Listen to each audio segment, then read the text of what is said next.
Hello friends, I am Shushant Raghavan. Welcome to the technical and quality section for understanding the technical requirement in and quality standards in the clothing industry, making a sustainable garment. I have good practical experience in the apparel manufacturing sector.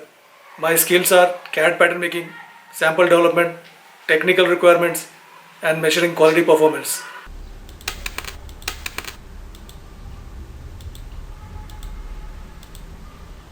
Today's session is about classify garment defects in the apparel manufacturing industry. For more sessions like this, do like and subscribe to my channel. Now let's begin the presentation. Why classify garment defects? Below is a sketch showing some defects like oil stain, roping hem, seam grain, broken stitch, shearing at seam joint, open seam, needle cut. To improve the ready-made garment quality, somehow you need to reduce the defect generation in the garment at the source. To know the defect source and taking action in reducing defect generation, you need to know the defects, cause of the defect and its effect. The analysis of defects and types of defects present in the garments, frequency of defect generation and source of defects can be done better through the garment defect classification. Classification of defects based on the defect source. Raw materials, fabric and trims, all kind of fabric defects fall under this category. Example, hole in the fabric, shade variation, slubs, missing ends, picks. Cutting defects, defects generated in fabric cutting process. Stitching defects, defects generated in garment stitching like a broken seam, seam puckering, skip stitches, pattern mismatch, etc. Pressing defects, defects like shining, watermark and incorrect pressing. Printing defects may be in the fabric or garment stage. Dyeing defects, embroidery defects and washing defects. Classification of defects based on defect severity. When it comes to quality inspection and quality data analysis, quality inspector auditor should judge the defect severity and position of the defects in a garment. Critical defect. A critical defect is one that judgment and experience indicate will result in hazardous or unsafe conditions for individuals using or maintaining the item. Major defect. This is a defect sufficient to render the merchandise second quality or unacceptable because it is conspicuous and or may affect the salability or performance or is a significant deviation from the established specification. Minor defect. This is a defect that is not likely to affect the salability or performance and or is beyond the defined quality standard is known as minor defect.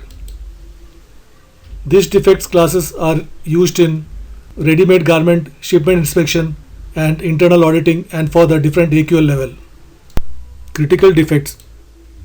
A defect that poses a safety hazard to the consumer and or violates mandatory regulation is termed as a critical defect. Typically, if a critical defect is found in the shipment, the importer tends to reject the entire order.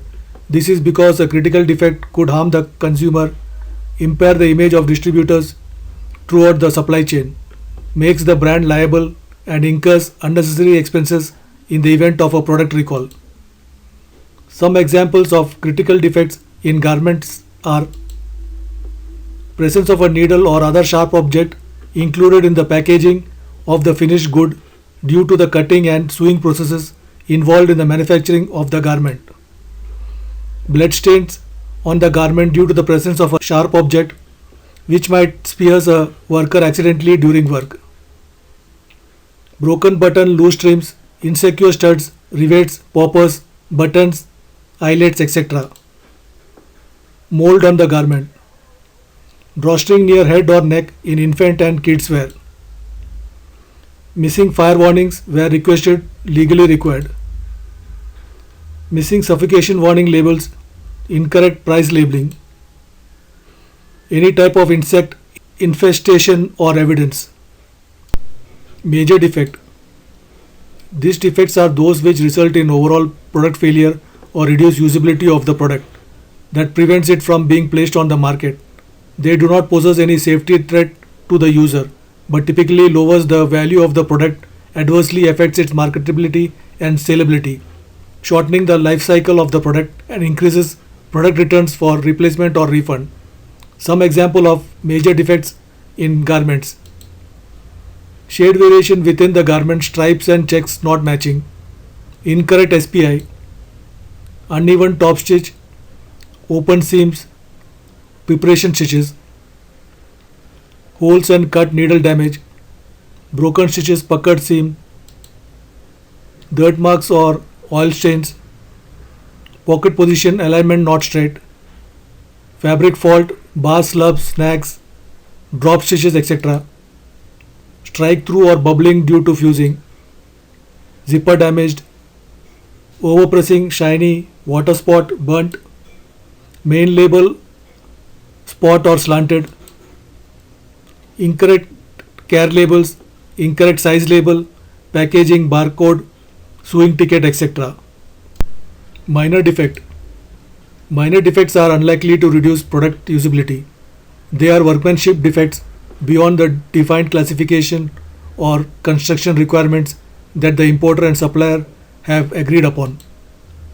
Some examples of minor defects in garments are misprint of the label on a shipping carton, untrimmed threads, missing stitches or uneven stitching on a garment, minor variation in shading between garment pieces, variation of care label quality or content, dirt material that can easily be washed off, minor roping at hems and seams, crease marks which are removable by pressing. The purpose of classifying garment defects: finding root cause, easy for data analysis and taking action on reducing the defects rate in garments, focus on the critical area that causes quality issues in garments. Thank you for watching. For more sessions like this, do like and subscribe to my channel. Please comment your valuable thoughts and don't forget to press the bell icon to get notified when I post a new presentation. Bye, have a good day.